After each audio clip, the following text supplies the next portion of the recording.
You'll visit our Vimeo page and follow us to get the latest update. Hello. Hi Vishal. Good morning or good evening. Hey, hi Ganesh, good evening. How are you? Yeah, good, doing good. So by the time others join, do you have anything to discuss? Any questions? Meanwhile, if you have any questions, let me know. Then otherwise, again let me try to explain a different report. Otherwise, if you don't have any questions, so more like an assignment. Okay.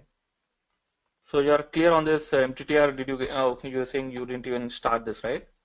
Yeah, I haven't started, but I understood that what needs to be done. Okay.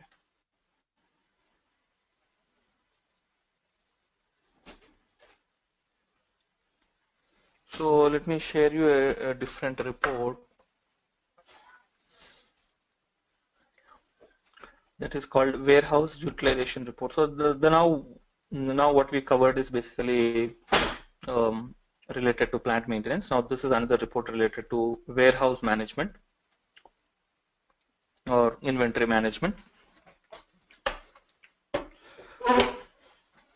WM, warehouse management. So this report talks about the warehouse utilization. The name itself says Warehouse Utilization Report.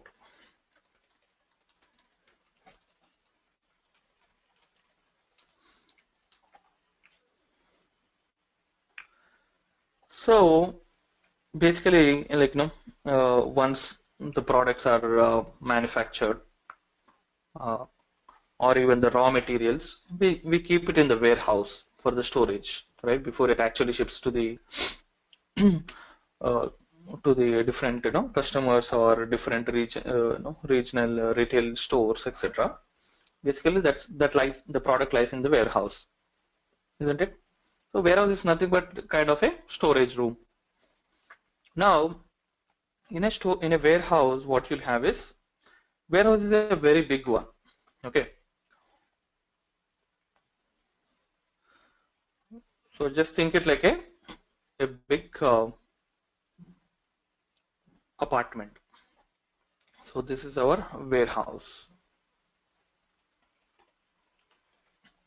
Now in this warehouse, you will have a lot of several storage types. Okay,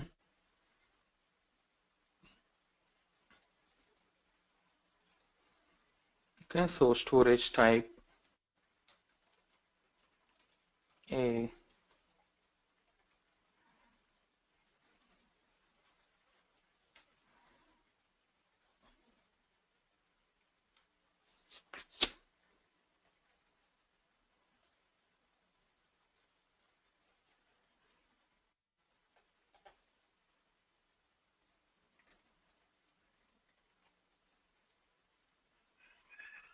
so a warehouse contains storage types, and in a storage type you have storage bins.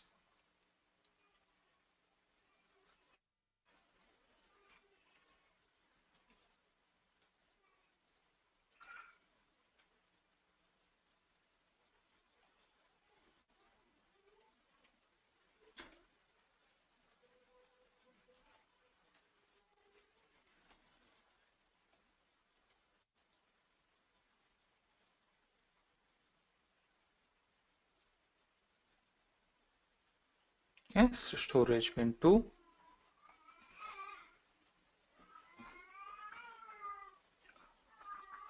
Okay, so Ganesh joined. Yeah, thanks. Okay, so we just started, Ganesh. Okay, no problem. Okay, even I was checking if any else is joining. Okay, so we just started. So I started, explaining one of the report. So that is called Warehouse Utilization Report. Now let's talk about let me do a quick functional overview about this report. What are we trying to achieve in this report, and then we'll talk about how do we build this report. Okay. So we're talking about inventory management or warehouse management. Okay, so the report says warehouse utilization report. Warehouse is nothing but where our products are being stored. So think it like an apartment. Okay, so a warehouse is an apartment, in an apartment you have several flats. So each flat or each, let's say this is uh, a a complex, or I don't know, whatever way, just think it like this is a big apartment, and in this you have several units. Okay, unit one. Now in this in the warehouse management, in the warehouse terminology, these are storage types. In each storage type you have storage bins. Storage bin, you can think it like more like a room. Okay, now in each storage type you have several storage bins. Okay, now you need to basically my task um, as a warehouse manager is to identify how many bins we are utilizing. Okay, see, accordingly I will know, like, whether I am doing a perfect utilization of my warehouse or not. So how many bins are empty, how many bins are filled. So basically I am checking the utilization.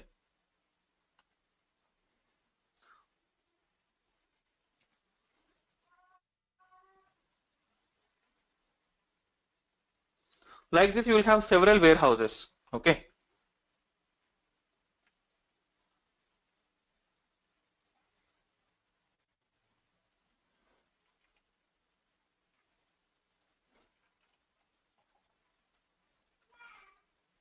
okay.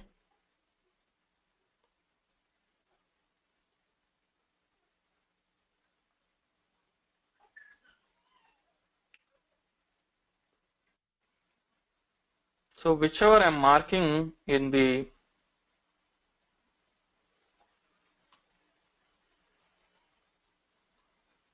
in the white color, that means they are empty. Currently they are not filled. Okay, so now what we want to check is what is the utilization here. So total bins are 3. Out of the total 3 bins, 2 are occupied. So the utilization is 2 by 3. Okay, here the utilization is 1 by 3. So 33.3 something. Here it is 100% utilization. It is 0%. So this is what we want to see in the report. Okay, now the tricky part, slight tricky part about this is, see here, this is the report layout, warehouse number. Like this is for one warehouse. There might be hundreds of warehouse or even thousands of warehouse for global uh, these companies where they have their global operations in every country. They might have multiple warehouses. Okay, so in a warehouse you'll have again multiple storage types. Then available bins, meaning the total number of bins. Okay, out of which how many bins are used. Okay, and then what is the utilization.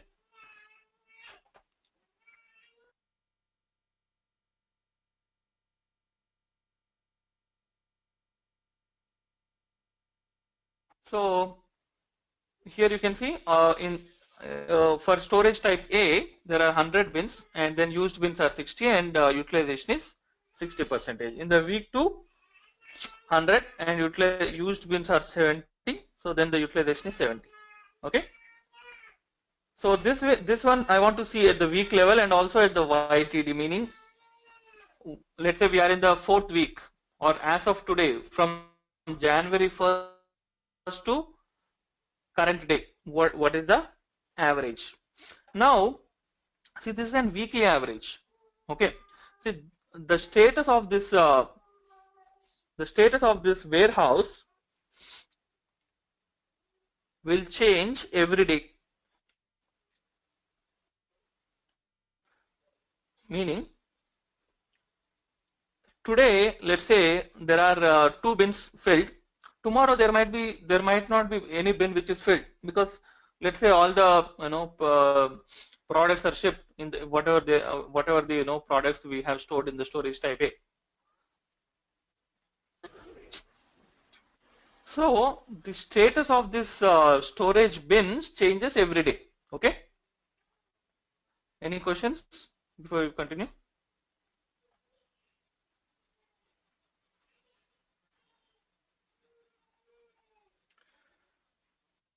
Hi Roland. Okay,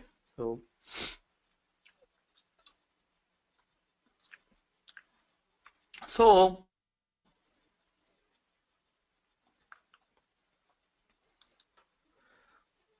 now if you see, how do I get this weekly averages? I cannot take the last day in the week, basically, like Monday to Sunday, if you are doing a data reload. So consider on Monday to Wednesday only, like let's say 10 bins are 10 or 15 and then 25. So likewise on Sunday, but however 95 bins are occupied. Now how do I get this weekly count? If you see the comment here in the Excel, calculated as average from daily snapshots. Okay, so if it has to be an average, otherwise if you just take what is the status at the end of the week, what will happen? It will show as 95% the utilization. Actually in the whole week the utilization was very less. So you can't just take the last snapshot. Now tell me,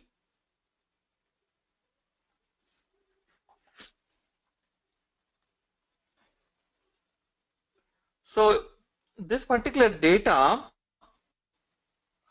do we need to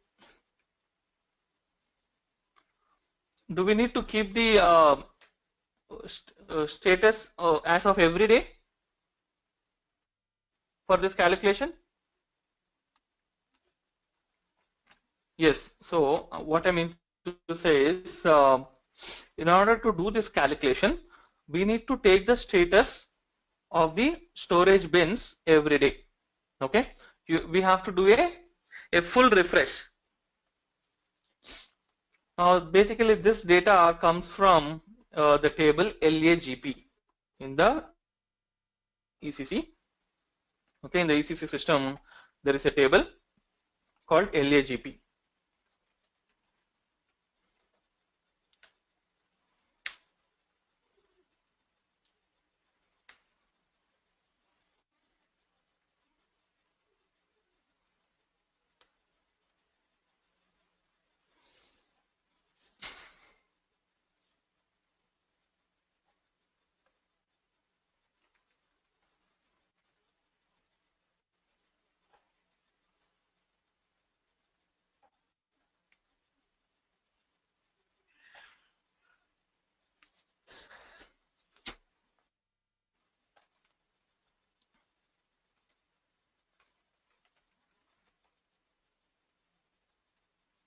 Go to the T code S11. LAGP is a table.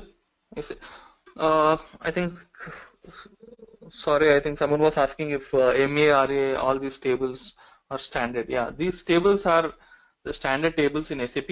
I think Roland, you asked, sorry, I forgot to respond on that. So all these tables are the standard SAP application tables, meaning when SAP ECC is installed, all these tables will be created in the database. Okay, so you can see this is the table name LHGP.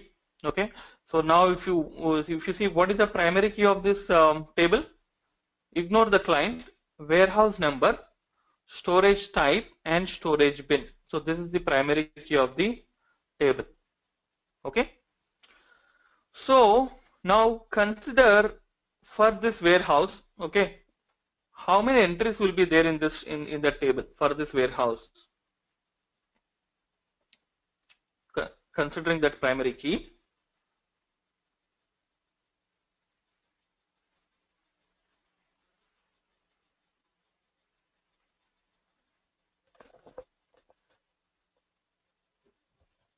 Quickly.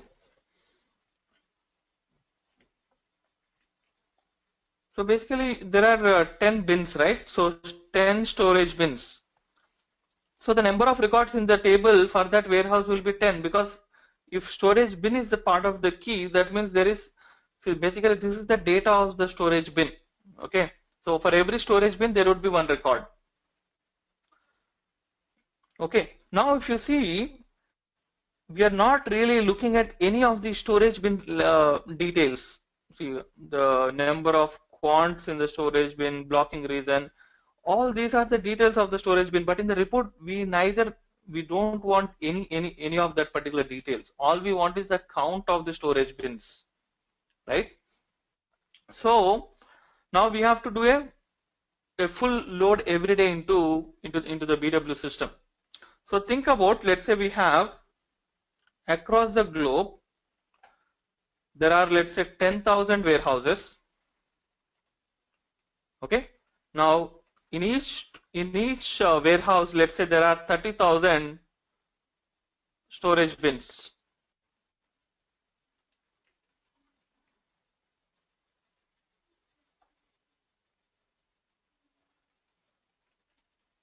So this is the data volume of that particular table. Okay, or even in the simple case, let's say 5,000 warehouses and let's say, like, 10,000 storage bins. Now this is the total volume of that particular table. Okay, now what we have to do, we have to keep the status of every day, right? So that means the number of records in this table will be how many? So, like, 5,000 into 10,000. Okay, so many records would be there. Now if I want to calculate this report, I want into 365 per year, right? So that into 365 per year. Now into, let's say we are storing the data for 3 years, so that data volume multiplied by 3 years. So this will be the total data volume of, which you will be storing in the DSO if you have to calculate that report, which is not necessary. Okay, so what I'll do is, because in the report we are not looking at any of the storage bin level data, so why to unnecessarily store so much of data? So what I'll do is, instead of storing these 10 records, okay, I'll just store only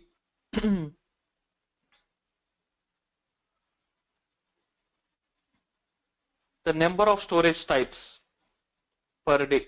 Okay, so instead of storing 10 records, I'll just store only 4 records. I have four storage types, but ideally in the real world scenario, one storage type, let's say, have 10,000, or sorry, let's say 3,000 storage bins. So instead of storing those 3,000 records, I'll just store one record. So what I'll do is,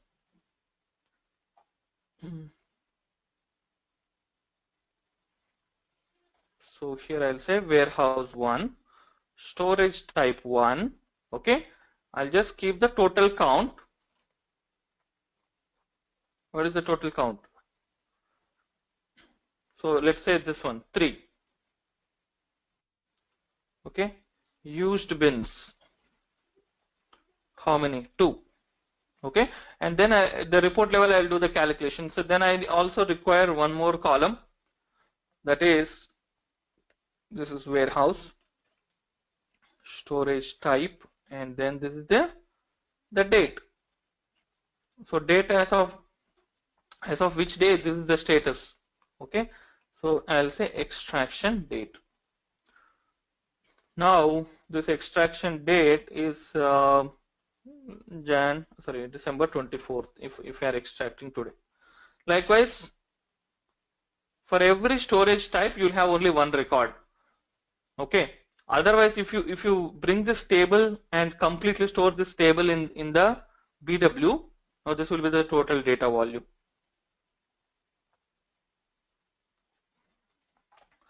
So now tell me, then for tomorrow this will be the, there would be another record.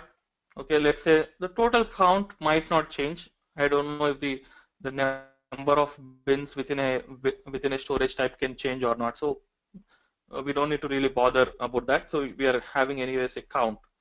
Then used bins, let's say only one is being used. So this way I have to extract the data for every day. Okay. basically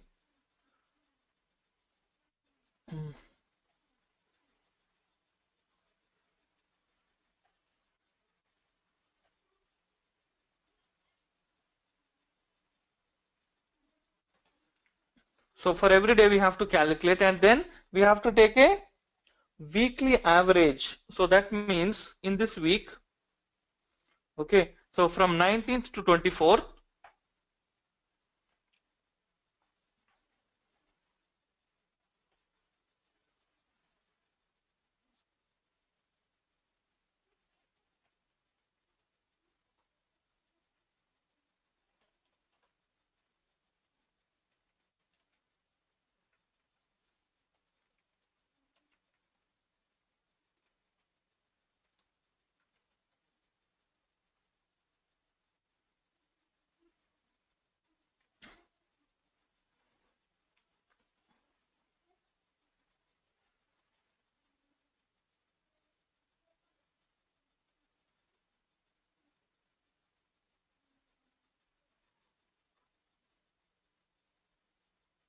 okay, now we have to store the data in this manner.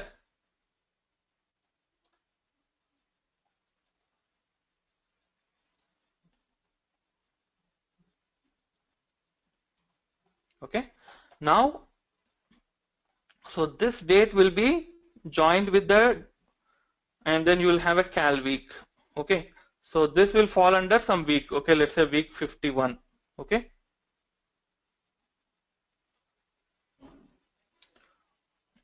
now in the report what you have to show is the weekly average. So warehouse number, storage type, available bins, etc.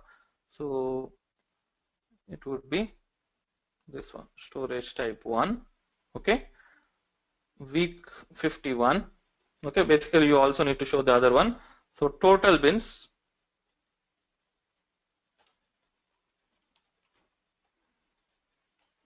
what is the total bins? Total bins will be the average of this. Okay, so 18 by 6. So in this case it is 3. Okay, now used bins 10 by 3. Sorry, 10 by 6. Okay,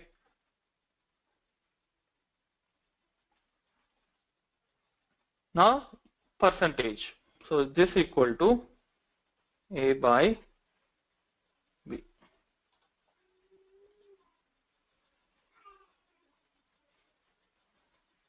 56% is the utilization. Now if I look at this date, it looks like, okay, it's last 2 days it looks like 100% utilization. If I look at this, so it is 0% utilization, right? But actually if I take a weekly average, so this is the utilization. Now then YTD is again you can see average from daily snapshots. Okay, so meaning for you also have to do cal year. Okay, so 2016. Now you have to take 2016 average. Okay, that means you cannot say, okay, this week it is 56, the next week it is 60%. You can't take the average of these this one. You have to take the average from daily snapshots. So let's say here, for example, is 4. Okay, let's say there is one bin added.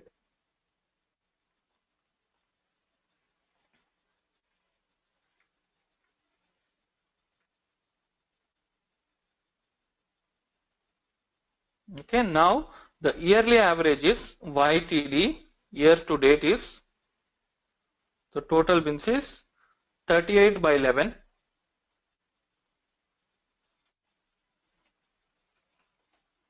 Okay, used bins is 19 by 11.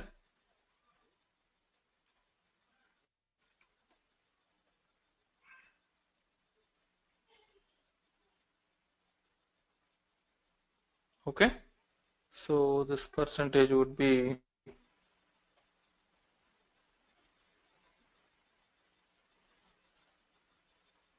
50%.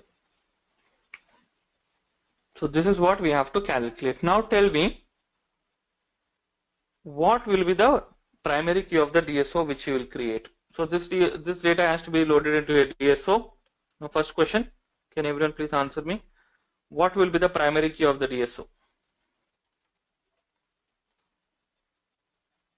Warehouse. Warehouse number, okay. Then So all the things will be the primary. all the three you are saying. So that's what I said, right? If you keep all the three as the primary key, you will be storing this much of data, isn't it? Yeah, we just need warehouse and storage bin. Warehouse and storage bin. Now, what is the property of the primary key? Oh, sorry, the DSO. The property of the DSO is to overwrite the data based on the key. Okay. So today you have loaded this data.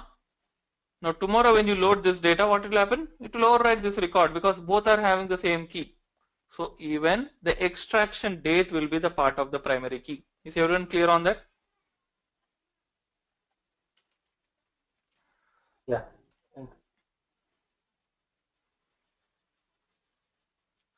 Ganesh and Roland, are you clear?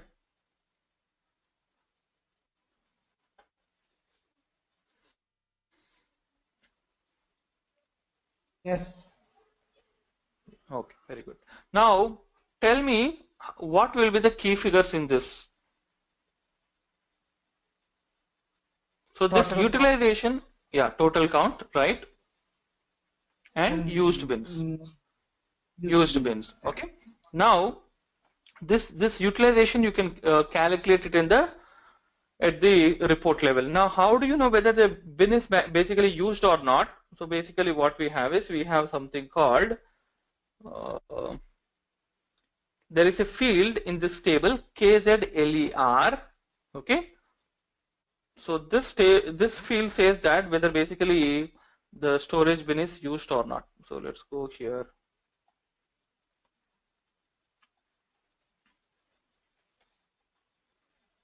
Okay, so this is the field. So indicator whether the storage is empty, storage bin is empty. Meaning, if this field is equal to X, then the storage bin is empty. Okay. If this indicator is blank, then it is used. Okay. So now what I'll do is I will add two key figures in the DSO. It's a very simple report which you can build very quickly, and you know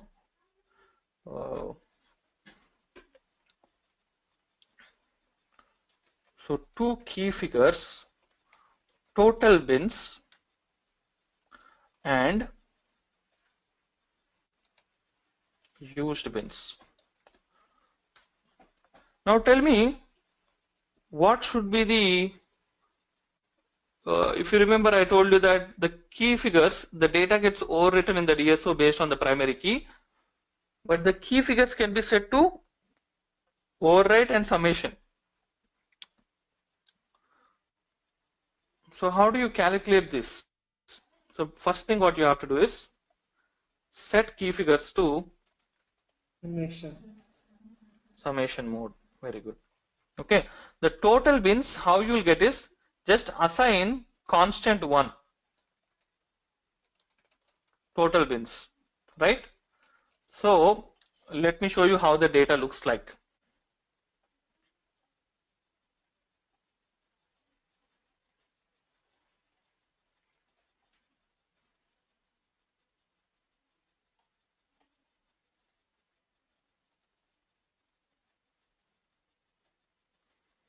So warehouse number, storage type,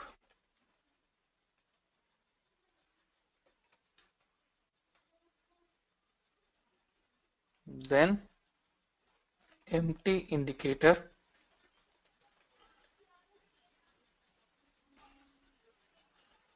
storage bin. So these are the only 4 fields which you require in the extractor. Okay. Now warehouse 1, storage type 1, storage bin, let's say some A, okay, it is not empty. Now let's say for example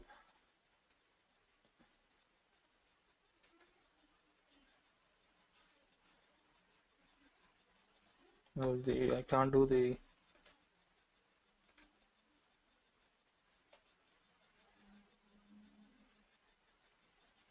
okay, so let me just say 1 2 3. Okay, now there are total 16 bins. Okay, some of them are empty. So this is a DSO, this is a table, LAGP table. Now this is your DSO, warehouse number, storage type, and extraction date. Extraction date you just assign today's date. Okay,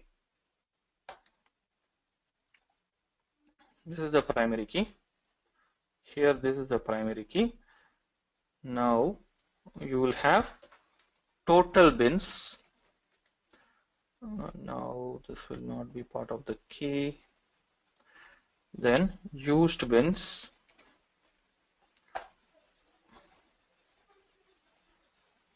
Okay, so whenever you load this record, what is system date? December 24. Okay, so assign 1 here. Okay, then check if this indicator equal to 1. Sorry, if this indicator is blank, then assign 1 here. Okay, this first record gets loaded. Now when the second record gets loaded, so this is just you assign a constant, and this one you can do a field level routine. I'll show you. If map this field, if this field is initial, then 1, else 0. Okay, when you load the second record, these key figures are set in the summation mode. So this 1 plus 1 gets added 2. Now this indicator is 1, it will still become 1. When the third record gets loaded, this keeps on adding. When you complete these loads, okay, the status will be here 16, and then so 6, here it will be 10. The key figure should be set in the summation mode. Here you have to use a constant value 1, and here you have to use a simple routine. Is it clear, everyone?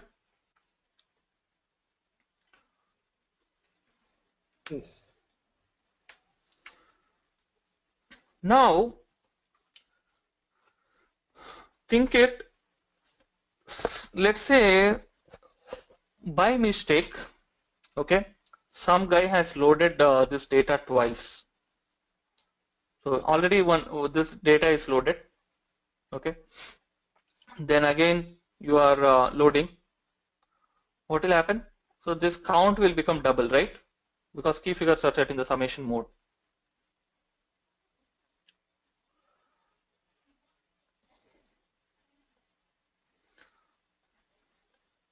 And that is one problem. Then the other problem is, so how do we get the average? So this average, what are we doing? Let's say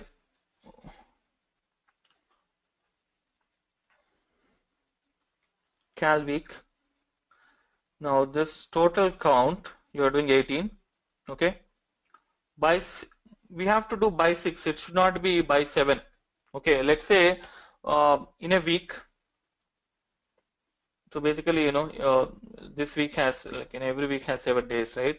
Now let's say for some reason the data was not loaded these 2 days. Now in the report, if you do by 7, it will be incorrect. So what you require is, you require the number of extractions. If there is only 6 times the data is loaded, then you have to divide by 6. Okay.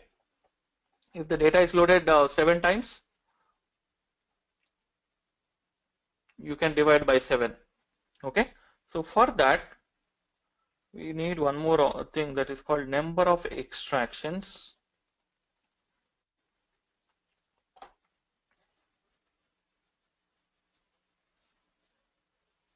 I'm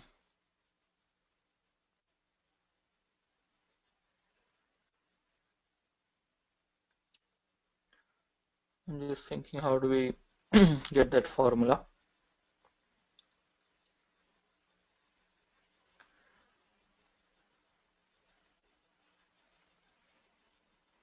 Keep this in the overwrite mode. Okay. So per day it will have only one, right? Then here you have cal week. So like let's say week 1, only 5 times data is loaded. Then you'll have only 5. In week 2,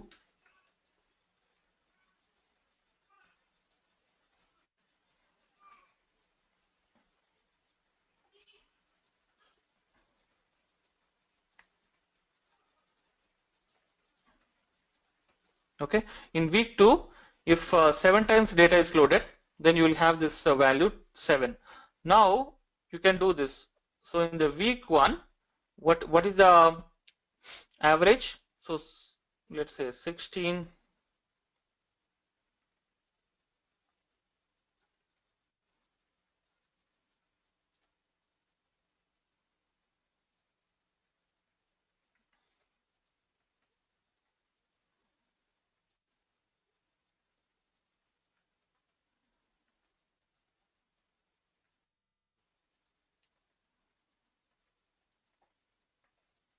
Okay, now week 1, what will be the average? So it will be this one. So 96 by 6. Now this one will be 48 by 6. So we don't need to basically do this by 6 or by 7. All you have to do in the report is you have to, for the total bins, you have to take this key figure by this key figure. Okay, you have to do a simple calculation. Total bins by number of extractions, used bins by number of extractions. Same is the case for year also. Okay, you have to take the year object, then this one by number of extractions, used bins by number of extractions. Okay, so total 3 key figures.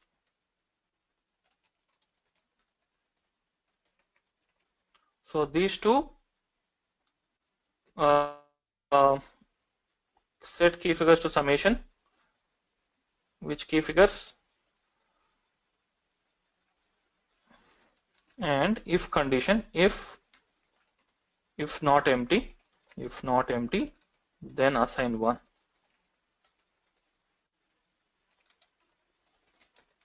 To used bins. Okay, then key figure you have to set to overwrite.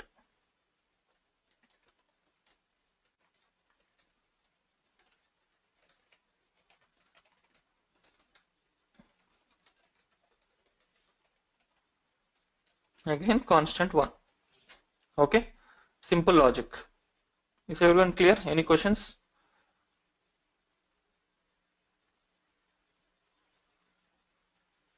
No. So if you want any warehouse master data to be loaded, so the warehouse info object master data has to be loaded. Then you can access. This will be a transaction data, and the info object will be the master data, like which country the warehouse is located. Let's say the users wants, I want to see what is the utilization by country. Okay, so that would be the warehouse master data. So the source table is LAGP for this.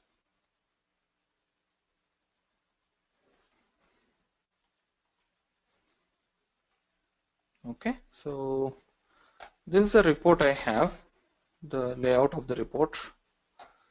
I'll again post in the blog as well, but quickly let me post it here.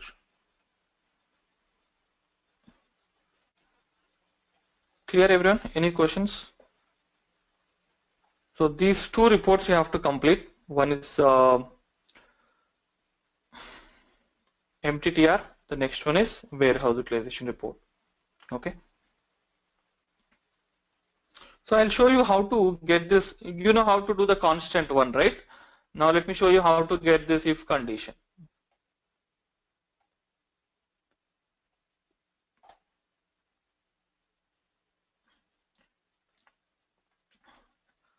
So create the entire flow, even the BW report. Okay. And once done, post in the block your info area name, your BEX query name. Okay. I will look at it and then post you the feedback. Either we can discuss in the next session, or you can review my comments and then correct it.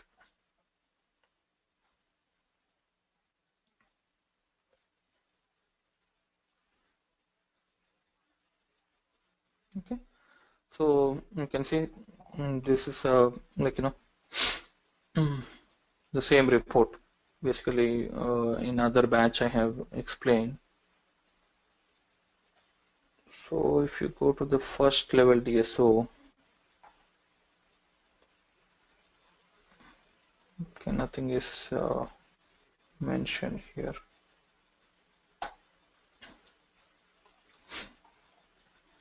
So let's say this is the used bins. Okay, here I should take that field which is the empty indicator. Okay, think that this is the empty indicator. Okay, so this one, there is a different field, right? So I'll map that one to here.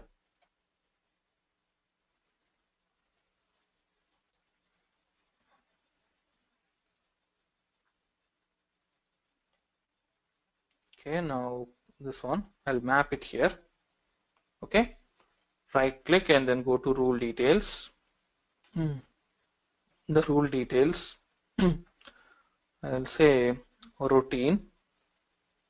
So this is the empty indicator, okay, routine, where you have to slightly write an ABAP code. Don't get scared, it's very simple. So if before the result you have to write if, and then if you slightly scroll up, see this is the field which we have mapped, source fields hyphen that whatever is the field which you have mapped, and what is that you have to map. So from the source, this one KZLER, you have to map that. Okay, now you have to write if, just copy that whatever is you have, is initial, meaning if it is blank, result equal to 1, that's it. End if, or you can say else 0 if you want, else period and dot result equal to 0.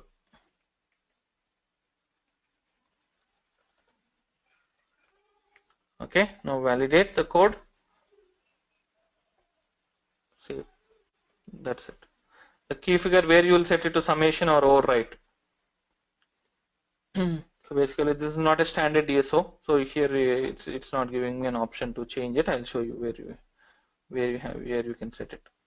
The same rule details you can set it.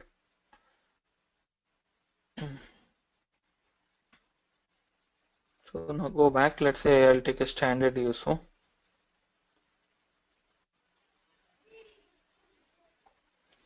The key, there is no key figure here.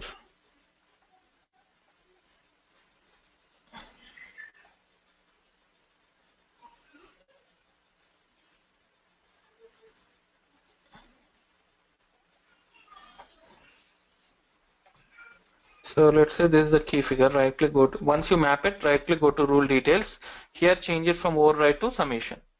Okay, so 2 key figures should be in summation mode, 1 key figure should be in the override mode.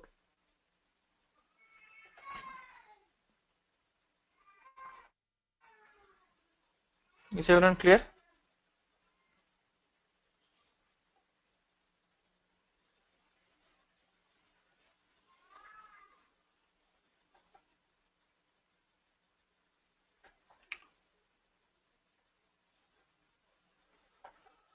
So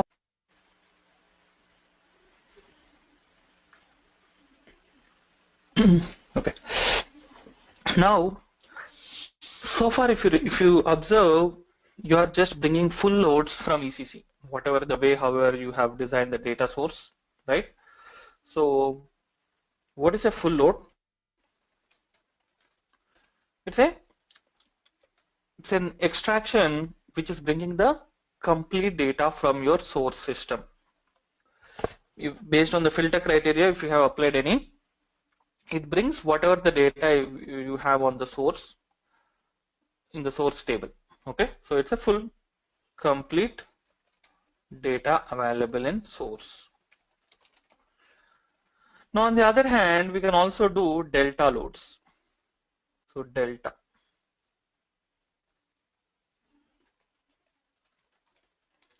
Now this delta is nothing but changed and basically new and modified records, newly created records and modified records. So how you can extract newly created records and modified records. So how this delta works is, so let's say for example you have a table MARA. Now currently this table is having, let's say, some 78,000 records. Okay, for the first time you do the delta extraction. I'll show you how to do the delta extraction. When the first time you do, that is called delta initialization. You have to do a delta initialization. So delta initialization is very similar to full load, but basically what it will do is it will do a full load and set delta pointer. It basically does some settings in the source system that, and it enables that, okay, these records are already extracted. Now subsequently, whenever you load the next load, okay, so going forward every day you have to load the info package in the delta mode. So when we run the info package in the delta mode, so after this extraction, okay, after this extraction, if there are any new records created or if the existing record is modified, it only brings those changes. Only changes it brings. So this way what happens is, this will be an efficient method to extract the data. Why? Because if you take most of the SAP transactional tables are very huge in size, like 100 million. Even after archiving the data, so usually in the source systems you store data for 1.5 years. So data older than 1.5 years, you basically archive it. Okay, so even in case of archiving the data which is older than 1.5 years, still 1.5 year data is very huge, 100 million, etc. Now if you keep on extracting this 100 million records every day, you are unnecessarily wasting the system memory, resources, loading time, and you cannot even manage the BW system, because there will be so many tables which you are extracting. So that's why the best method to extract the data is through delta only. Okay, so most of the standard extractors support delta mechanism, the business content data sources. Now, whereas the generic extractors which we create, right? So by default they don't allow. By default they are not delta enabled. We have to add additional settings, which I will discuss you in the coming sessions. But now, for now, I'll show you how to use the delta extraction method from the standard data sources. Okay, so for that, let me go to the any standard extractor. Let's say go to data sources. See, currently we are seeing the data sources for flat file. So change the source system. Let's see, show me the data sources for ECC. So here you can see data sources for T90 client 01 thing. So in the info package, let's say whatever the generic extractors which we have created, if you go to the info package and update tab, you will see only full update, meaning by default we created these extractors as full load. Okay. Now let me show you some standard data source, like for example the notification data source which we are using for the plant maintenance. Okay, or in the simple case, let's say go to the material underscore ATTR, material attributes.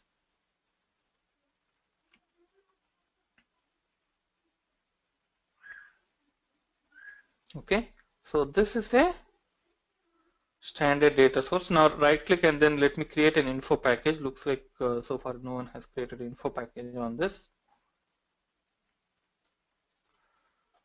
If you go to the update tab, now you will see full update and initialize delta. So for the first time, what we have to do, we have to do a delta initialization. So let me select this option, save the info package. Okay, go to schedule tab, and now let me start the job in the background. Now click on start. Okay, so it goes to ECC and it will bring whatever the data you have in the MEA array table. So let's see how many records are there in the MEA array table.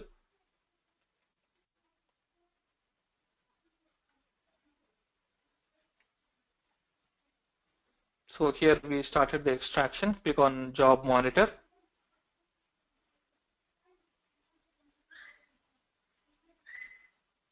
So let's wait for the load to complete. Now meanwhile, so go to display contents and see the number of entries.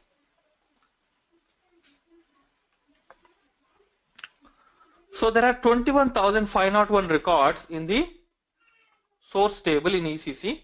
Now basically, as we did the delta in it, we should get all these 21,501 records. Okay, 501 number of records. So the extraction started. Remember, data comes in packages.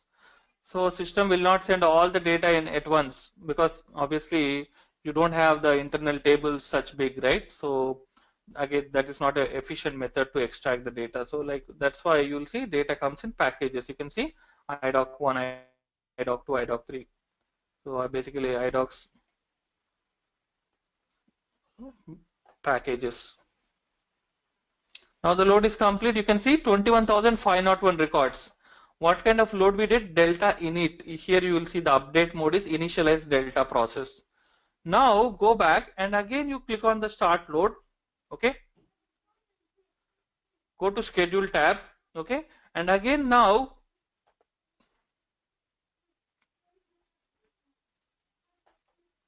the load is successful. Save the info package.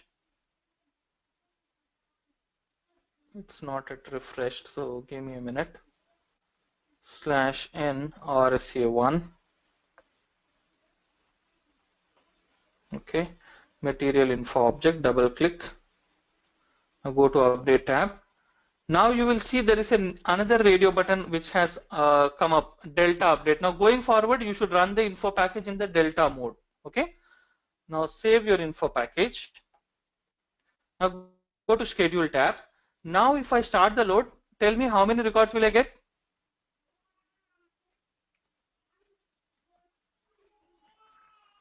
How many records will the extractor will bring to PSA? Okay, 0, because there is no record which is changed unless in this time if someone has changing in the ECC. Okay, you can see it brought 0 records. Now what I'll do is let me change one material in the source system. Okay, now what I'll do is I'll go to some T code /o mm02 to change a material properties. So if you want to test any delta, sometimes you can do this kind of you create an order, sales order, modify a sales order, etc. Let's say take any material.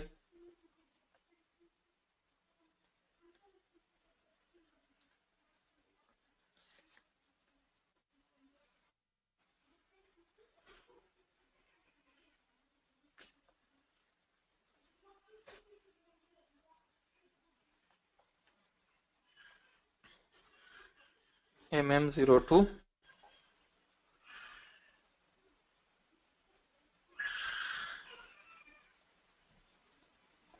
Okay, so 2029 material number, any record. Okay, so when you change this record, first verify if the change has been reflected in the source table or not.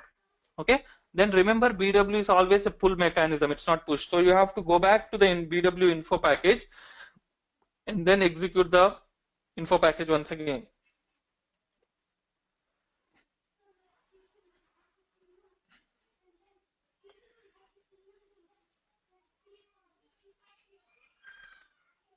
So go to material and then click on change and then just change any basic data, anything.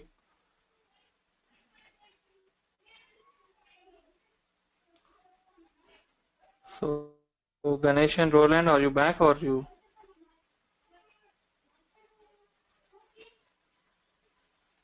So let's say I'm adding, so far the material group is blank. So yeah, okay, thank you. So let me add one material group.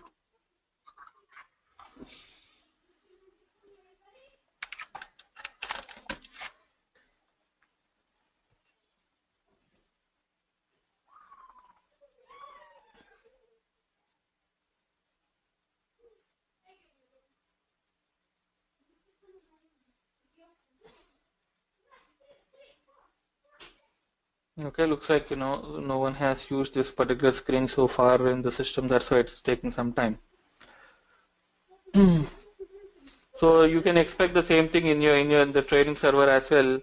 Once once the reinstallation is complete, what will happen is,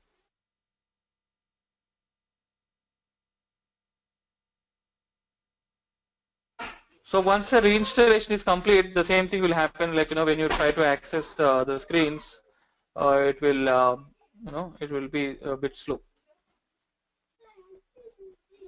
Let me just pick up some material group.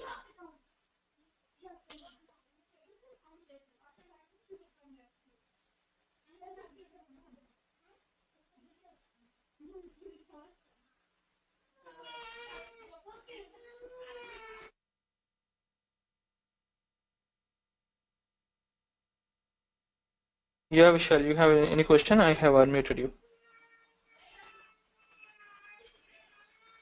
Ganesh, I just typed my question. Yeah. So you're asking how in BW we know which fields are changed, right? So Yeah. basically, any field it might change, right? So it's not that only one field it is changed, few fields.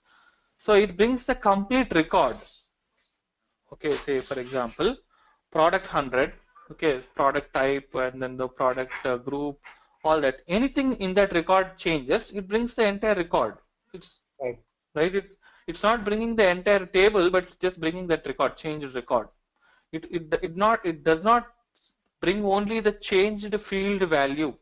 Meaning, let's say here we are changing the material group from blank to 00101. It doesn't bring only this new value. It brings the entire record. So what happens in the BW? It overwrites the previous. Already there is a record with the same key. Now it overwrites. Are you clear? Yeah. Yeah. Okay. But I was wondering if there is a way to just check in case, I mean, field has got the change value.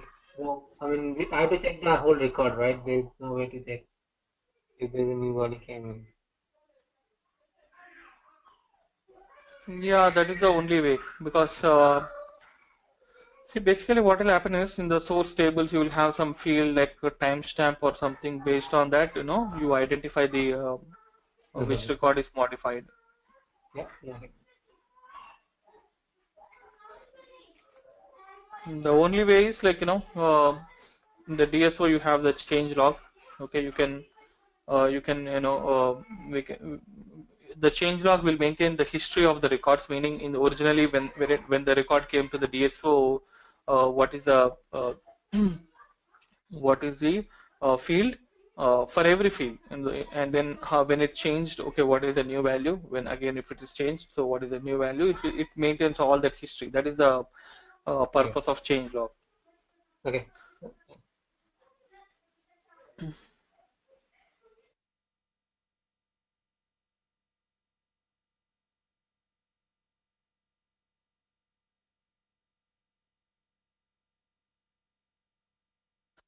So the record is still getting saved.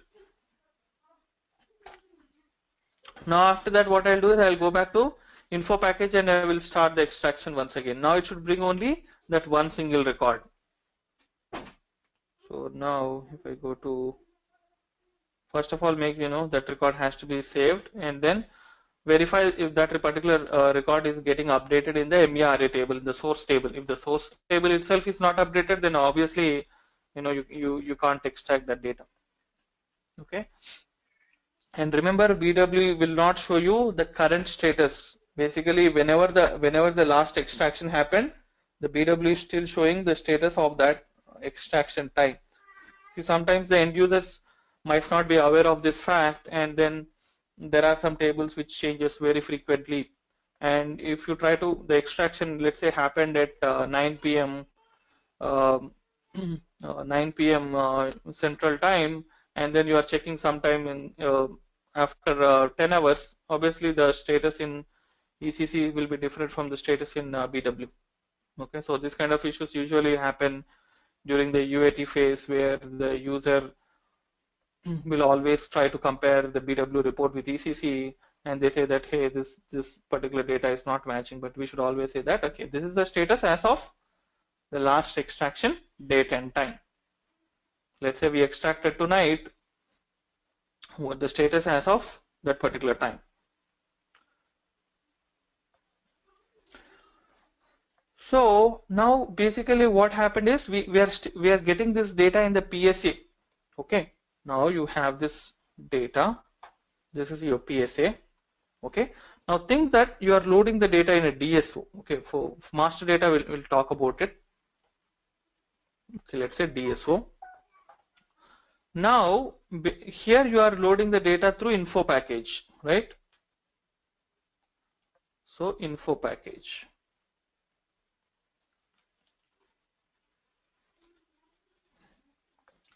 Now for every info package and DTP there would be a request ID, right? So now the data is basically coming here using DTP. So if this info package is in the delta mode,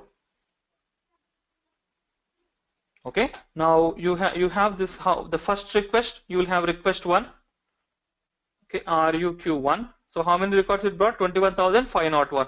Okay, now when I run the DTP in the delta mode, okay, if I run the DTP in the delta mode, it will generate one request in the DSO.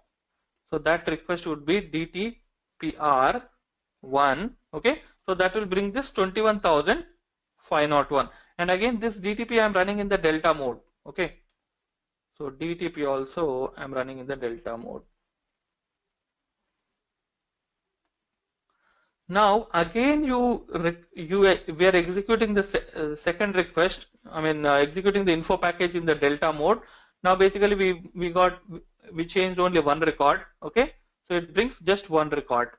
Now remember, you have to again run the DTP in the delta mode. Okay, so you should not run in the full mode DTP. So by default, when we create the DTP, it brings, I mean, it gets created in the delta mode only. Okay, but you can always change that setting based on need. Once it is extracted, okay, let's say for example you extracted this data and for some reason, okay, you want to you did some change in the transformation and then you want to reload this data, then you can do a full DTP. So once the data is extracted to the target and again you want to reload the same data again, okay, then you have to use the full DTP. So basically, as long as the DSO key figures are set to overwrite mode,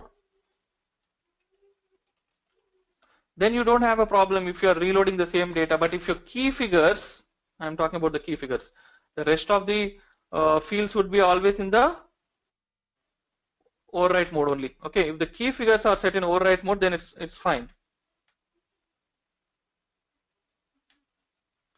Yeah, so if the, yeah, right, even if the info object which we have changed is still not there in the DSO, it will still overwrite. See, basically the DTP will never look into the data. Okay, this is very important.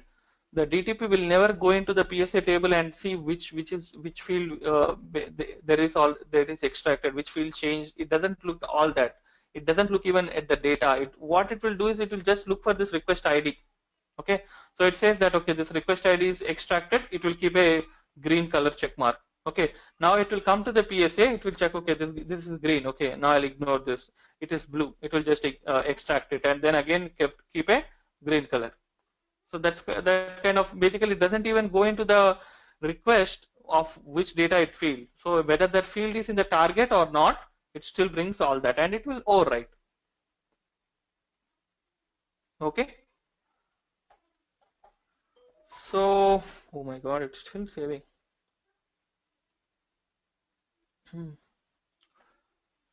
Okay, so hopefully, it will not take this much time when we change the record once again. So now the record is modified. Now I go to the info package.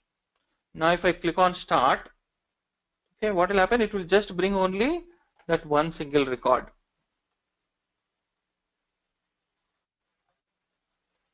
Unless someone else is also parallelly changing data in the SAP. So it didn't bring. Let me just go back and execute it once again.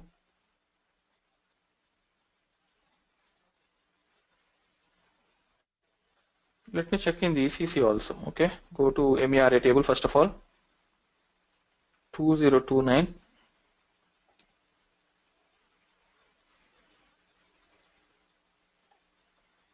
Okay, so this is updated here, 00101. Now ideally it should be extracted. I don't know why it's not bringing. Yeah, it brought that particular record. See, it brought only one record. So this way, now you will see the update mode as delta. And now if you see in the PSA, it will be which record? The material number 2029. So that way the delta from the info package will bring only the changed records.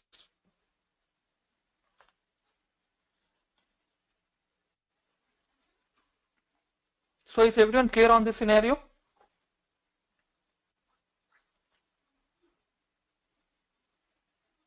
Any questions on this?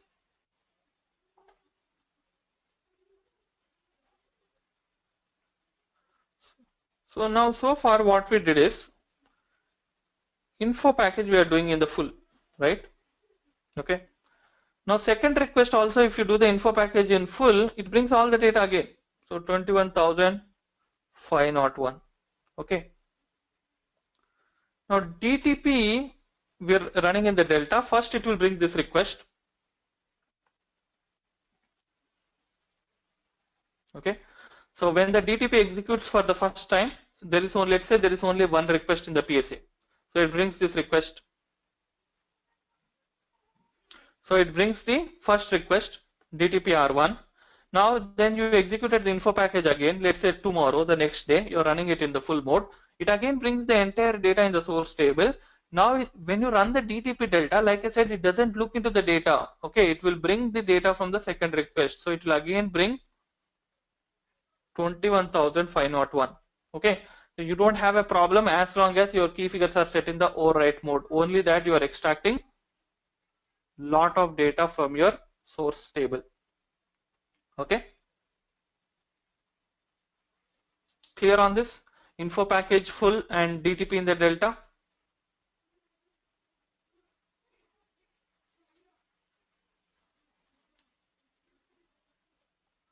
Now let's see.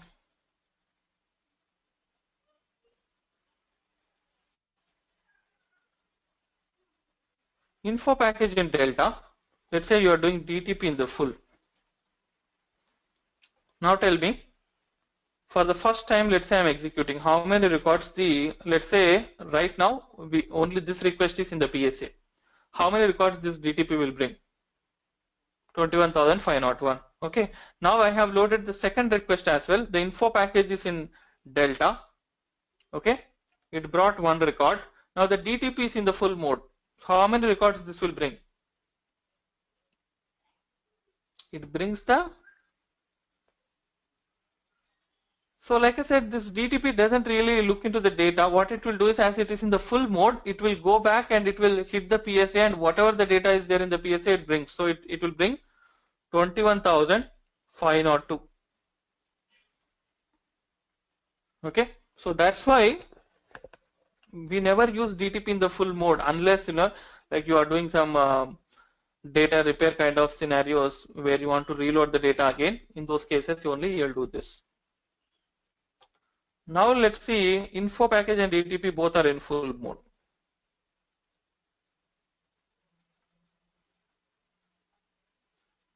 So info package full and DTP also full. So first time it brings this, but second time how many? Second time when you run the DTP, how many records it will bring? So this info package already brought this 21,501 for the second time. Now DTP full, it brings into 42,000, so 43,000.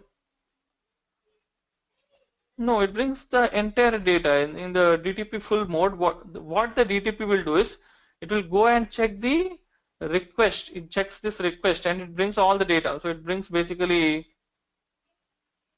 43,000, the sum of these two. Okay, so 21, 22, 42, and then 43,002. These many records it will bring if info package and DTP both are in full mode. Okay, so just see it once again. First PSA, info package delta, and DTP delta. This should be the ideal scenario. Always you should try to load in this manner. When you load the first time info package in delta, there are 21,000 records. It brought 21,000 records. You run the DTP.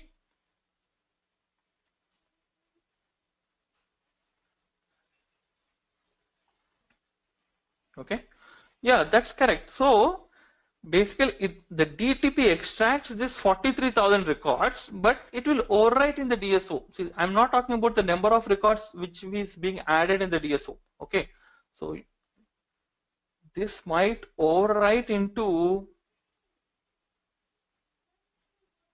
see, if the 21,501. Okay, so this gets overwritten, but the DTP is actually extracting all this data. Okay, now the question is, what is the advantage of loading in full? Yeah, a very good question. So now let's take this scenario. So ideally I am doing this kind of load. Okay, so there is a transformation written here.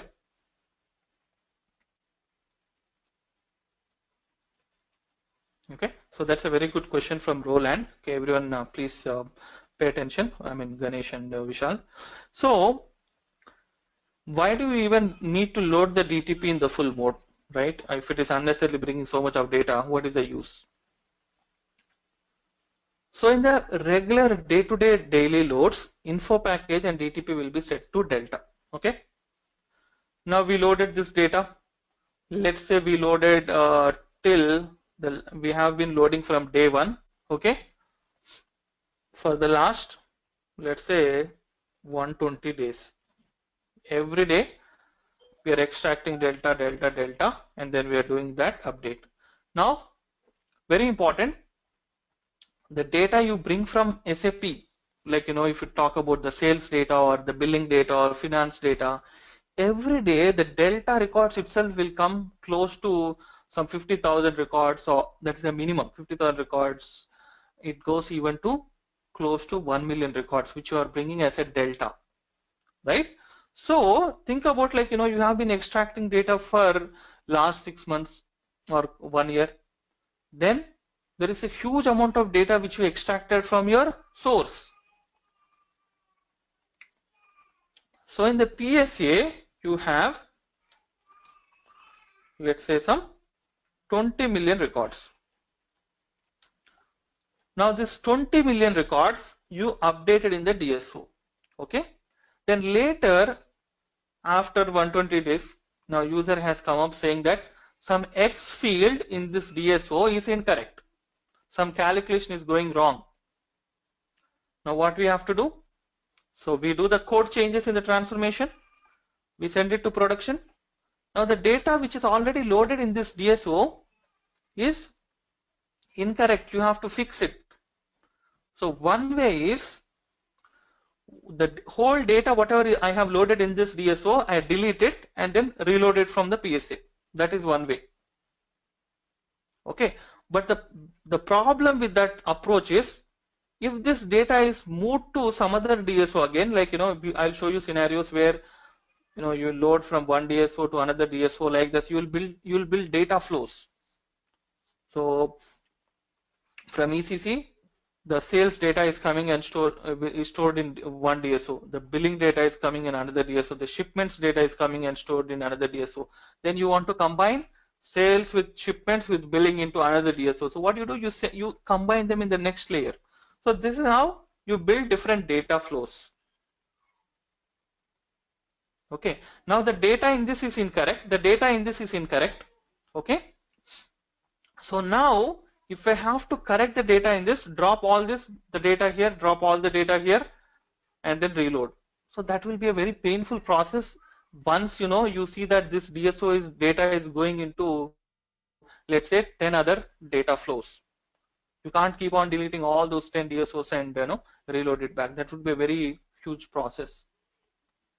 So in order to correct the data in this DSO, as long as the key figures are set in the overwrite mode, what I'll do is I want to reload this data, whatever I have in the PSA, into this DSO. So now I will run the DTP in the full mode. So when I run the DTP in the full mode, it brings all this data once again into the DSO. If I run the DTP in the delta mode, it will not, once it is extracted, it doesn't bring that again. Okay. When I run the DTP in the full mode, it go back to PSA and it will bring all this data into the DSO. Clear? So in those scenarios, I will use DTP in the full mode. Now, whereas in this case, if the info package is bringing in the full mode, I don't need to use DTP in the full mode at all, because the latest record is bringing all my data. I just need to load this request. In this case, the DTP is not required in the full mode. I'm just giving you how the scenarios, how the DTP will behave, so that according to the situation, you have to set the DTP mode and use it. Clear? So if you understand this scenario, how the DTP is behaving, then you should be taking the decision, okay, whether the info package should be running in which mode and the DTP will be setting in the board. So the full mode is used for recovery. Yes. Yeah, that's right. So the DTP, okay, DTP in the full mode, you will use it mainly for the data recovery or data reload.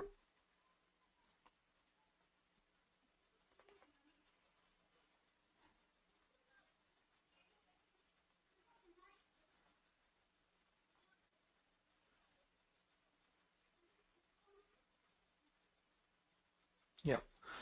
Now another good example, like just 2 days back, production system, what happened is there is a code change in the transformation.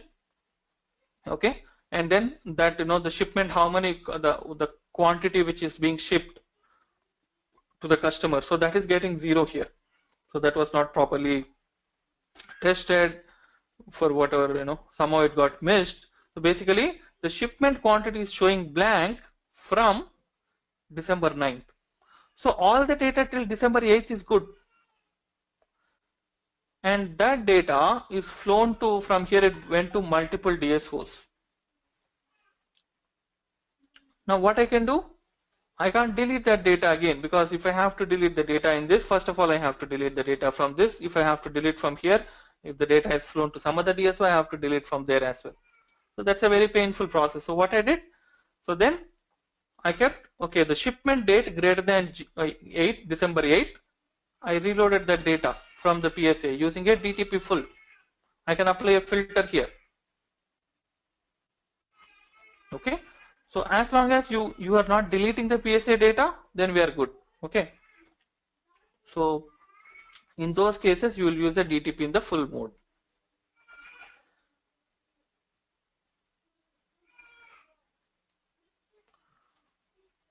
So you can see the info package. We already saw the info package, full and delta, right? The same way. Now let me show you the DTP setting. Just try it out on your own. So then you'll be confident about these options. Just use the same material info object because that supports both info package and DTP in the full mode, right?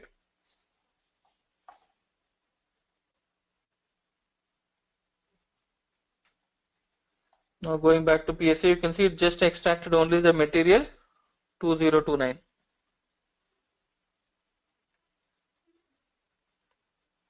Now let's go to the DTP.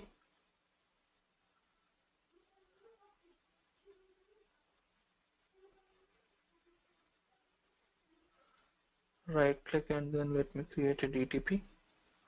So while creating the DTP, the system by default creates in the delta mode here. Okay, you can see by default it gets created in the delta mode. If you want to create a new DTP, okay, see always for full DTP you have to create a new DTP. You can't change the same DTP from delta to full. Okay, so once you start the extraction using the delta DTP, then later if you want to change that, you can't do it. Like for example, let me run the DTP. Now once you extracted using the DTP for the first time using delta mode, once it is completed, you will not be, okay, so this got failed. So we know what that might be because of the lowercase, all that. Okay, so let me just make it successful. Now if I go back to the DTP, now even if I go to the change mode, you can see the DTP is in the change mode. I'll not be able to change it to full. Okay, you should always create a new DTP. So I'll go to right click and basically let me select the PSA and then create a new DTP. Now before that, so if I execute the DTP now, how many records it will bring? Quickly, everyone. So I executed the DTP for the first time in the delta. Now if I execute, how many records it will bring? 0, because there is all the data which is there in the PSA, it is already extracted. Okay, I'm talking about the delta mode. Okay, so in the delta mode, so first time it brought all the data. Okay, so basically there are 4 request IDs in the PSA. It brought all the 4 request IDs. Here you can see the status where use list. So this says that okay, this request is actually extracted using this DTP. Okay, so now if I execute the DTP again in the delta mode, it brings 0.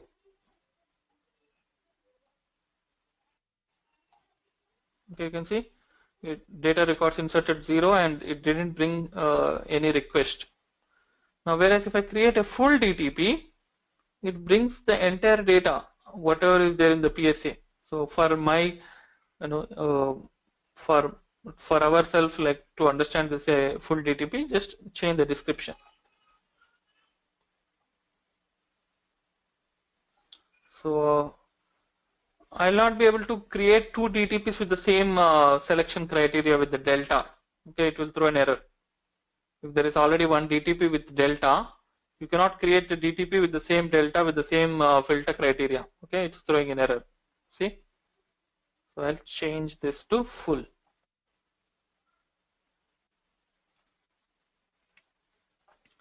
So you execute full DTP 100 times, it 100 times it brings whatever the data is there in the PSA.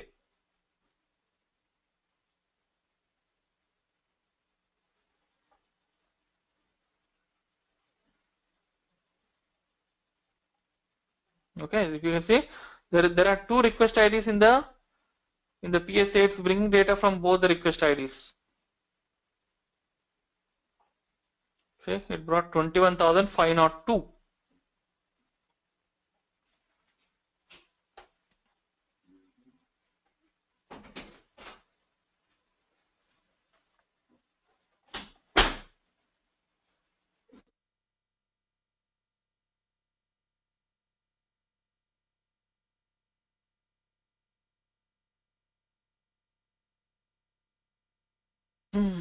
Okay, so now let's talk about so that is how the info package and the DTP will bring the delta data into DSO.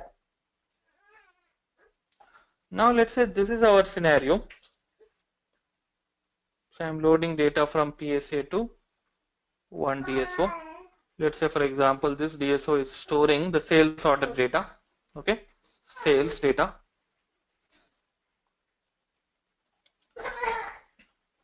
Now I have another DSO which is storing the shipping data.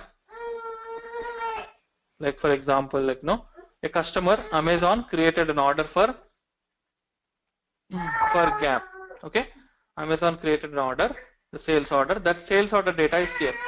Now, like in that sales order, you will have like what is the customer info, which how many products are being ordered, how much quantity, okay, and what is the date requested by the customer to ship them. Now, this is the shipment data, like so this product we are shipping, like this delivery number. This product is being shipped, like we are only doing a partial shipment, uh, and what is the shipment quantity, shipment date, all is here. Now likewise you might have the billing data, like after the shipment happens the billing happens. Okay, so you create a billing and then you the corresponding so you bill that what is the billing amount, on what date it is billed, etc. Now the next level DSO, I want to combine sales plus shipments plus billing. Why? So let's say for example I want to build a report like shipped but not built. So I want to see like how many products are, I mean like which are orders are shipped but they are still not built. For that what I require data from the shipping DSO as well as from the billing DSO, right? Then there is another report, let's say how I want to see how many open orders. Open order meaning the order is which is not fulfilled, which is not completely shipped. So for that I require data from these two. So I need to integrate the data from all these DSOs into here.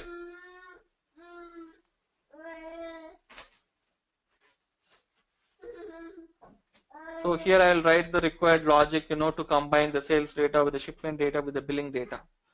So this is called foundation layer, the first layer, which you get the data into DSO. Sorry, this is called foundation layer. Basically, the data which you are getting it from the source. Now this is called integration layer.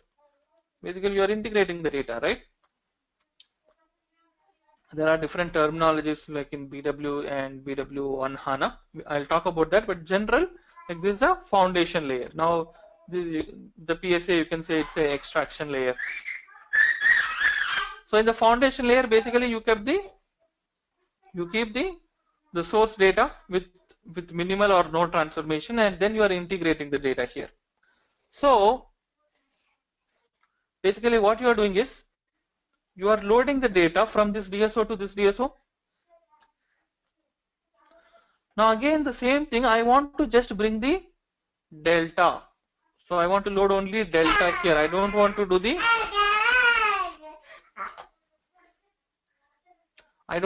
the full load from this DSO every time. Okay, so that's where the change log table of the DSO will come into picture. So if you remember, there are 3 tables which gets created when we create the DSO, that is called active table, new table, and then change log. So the change log will generate the delta records, and then from the change log you bring only the delta records into the next DSO. Okay, so let's see that with an example. Is that clear, everyone? So what is the purpose of change log?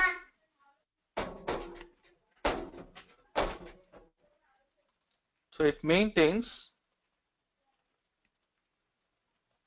history of data changes and generates delta.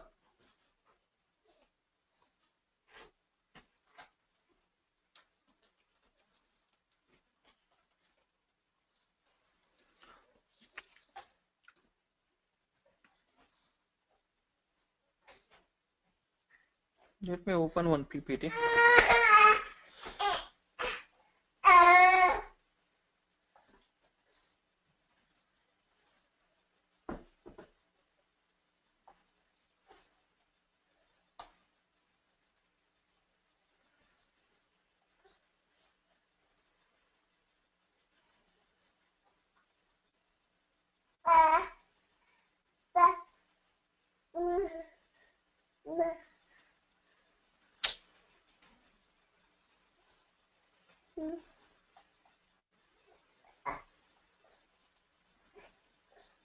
Okay, so if you see my screen, these are the three tables. The first table is called activation queue or new table.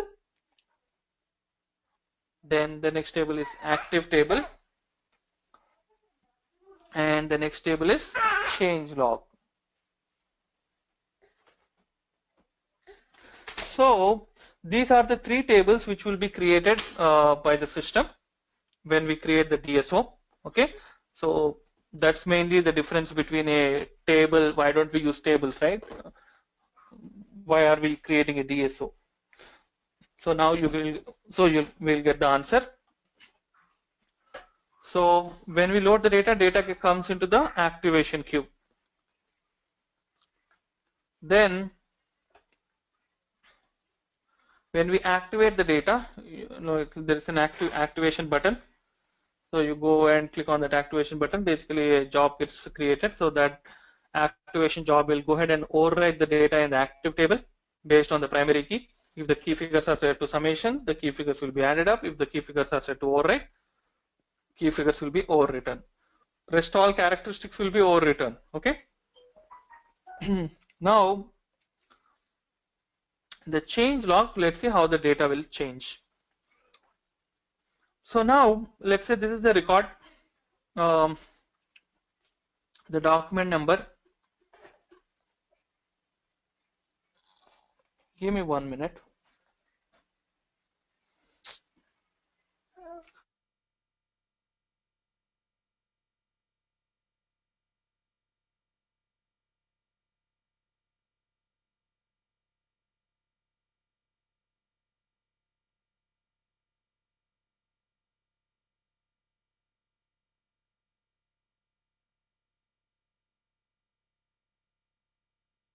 Sorry.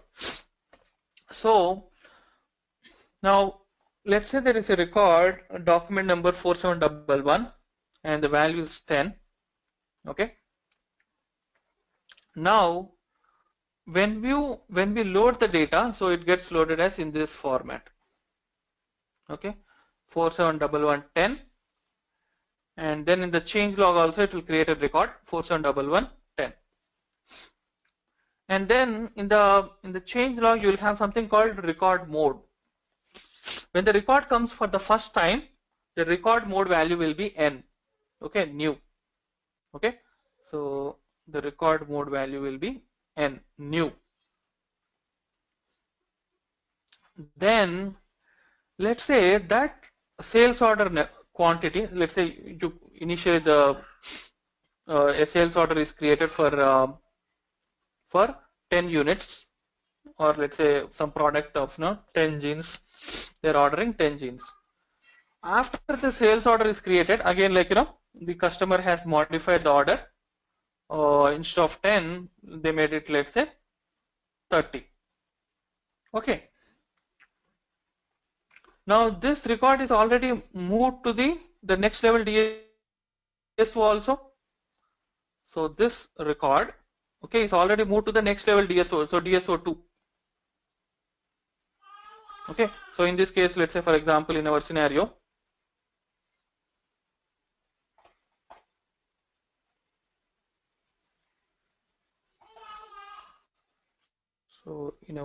let's say from this DSO it already moved here. Now in DSO1 you have the value as 10, okay, and DSO2 also you have 10. Now the next day the record got updated in the source system, okay, and then you got the value as 30.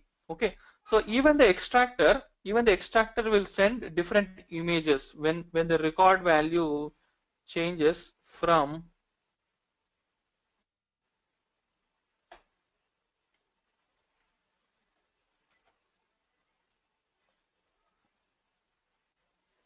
So document number and then value. Let's say 4711. The initial value is 10. Okay. Now this record is updated into DSO1. This is DSO2.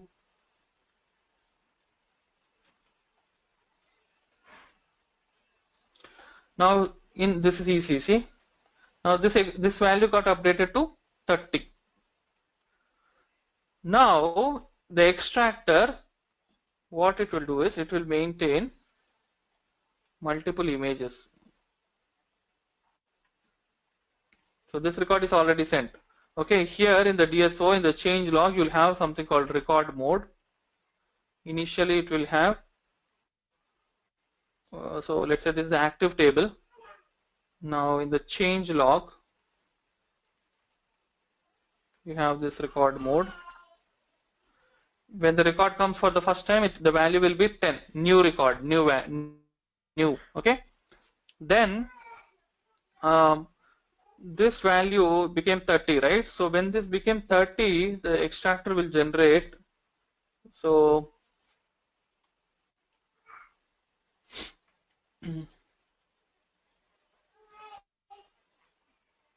this will be after image, and then you'll get also one more record. Yeah, let's say you're getting 30 from the extractor. So this 30, this is the active table. This 30 will be overwritten here. Okay. This 30 will be overwritten here. Now in the change log, what you will have is the system will generate 4711 minus 10, and this will have, this is before image, the 10 minus 1, and then here you will have 4711 and you will have 30 with blank. So it will maintain the change log, and then this is basically request 1 and this will be request 2. So this record is already updated to this DSO. It will be in the green. Okay, I mean just for our convenience I'm marking in a color. So this record is already updated here. Okay.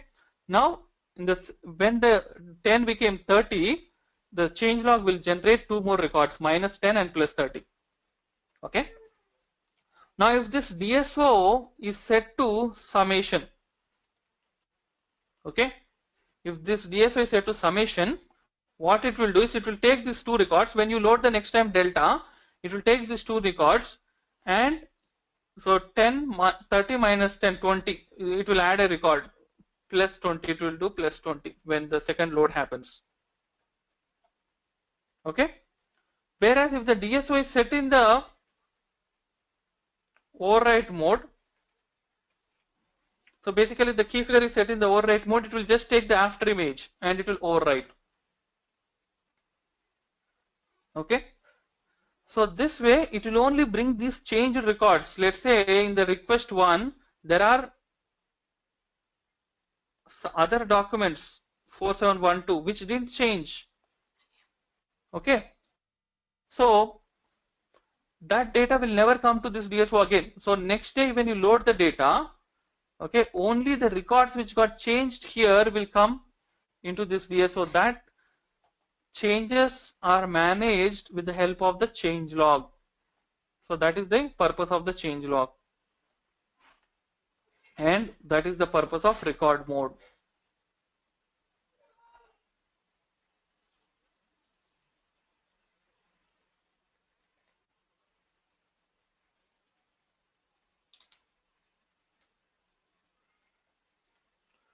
Okay.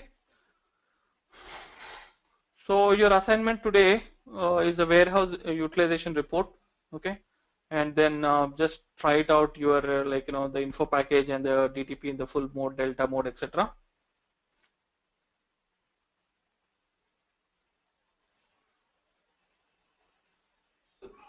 Okay. Can you please upload that file to? So I gave the Dropbox link, right? I will also upload in the. Oh, you gave the Dropbox. Okay. Yeah. Okay. So this delta mode of the change log I will explain again tomorrow. Okay, don't worry. So this will take time. So I will explain this delta concept. Okay. But so far, like work on the warehouse utilization report and the info package full and delta mode. Okay. Yeah. Thanks. Then let's meet tomorrow. Bye.